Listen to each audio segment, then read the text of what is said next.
Hey guys, welcome back to Leadership with your favorite host, me, Leo, where we're finally going to jump into the final part of this piggy bank project.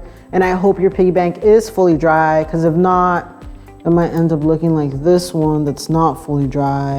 And if you saw the video, you saw it was a chaos. But it's okay, because I have this first one that is fully dried, and I really like it, and it actually does work. It works. So for this, I'll be using this piggy bank for our part 2 since it's fully dry and functioning. But before we jump in, I never really explained why piggy banks are used or why we should use them for saving money. So I'm gonna read a quote from this article that you guys are gonna see right now in a few minutes about why people use piggy banks. Most importantly, the way that piggy banks start healthy habits for saving money. So, according to the Great Midwest Bank, when it comes to finances, it's always important to set goals. And using a piggy bank is a simple way to help you reach those goals.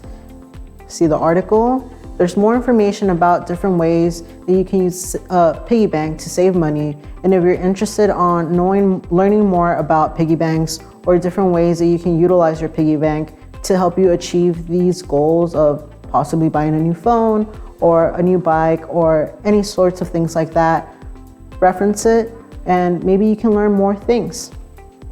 Now that we learned why piggy banks are really important, before we jump into designing and painting our piggy bank, I want y'all to really think about what is something that you want to buy, something that you want to save up, or just a reason for wanting to become better at saving money and utilizing your money in a much better way than you already are. And this piggy bank can be used in classroom settings. It can be used for ways to fundraise for money. And most importantly, saving money shouldn't be boring. It should be something fun. It should be a way for you to really want to start saving money and achieving a goal that you may have. So my question for you, yes, you, what is something that you want to buy? What is something that your heart desires? So think about that when you're painting and designing your piggy bank.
Okay guys, so there you have it. Here is my piggy bank all painted with some cute little designs.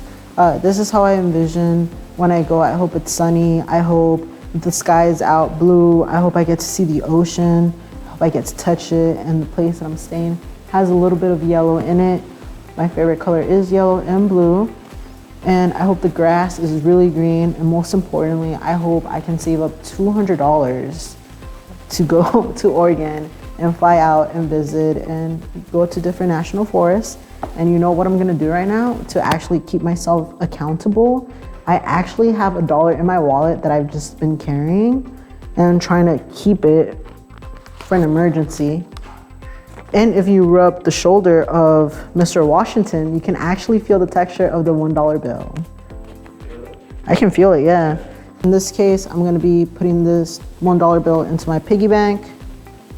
And wish me luck saving $200. It might be hard, but You gotta start somewhere, right?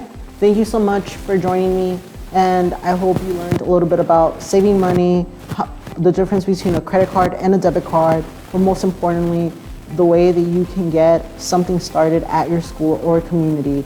And we will be diving in more on how to make this happen in the next time I see y'all. So please join us once again. Your favorite host, Leo. Stay fresh.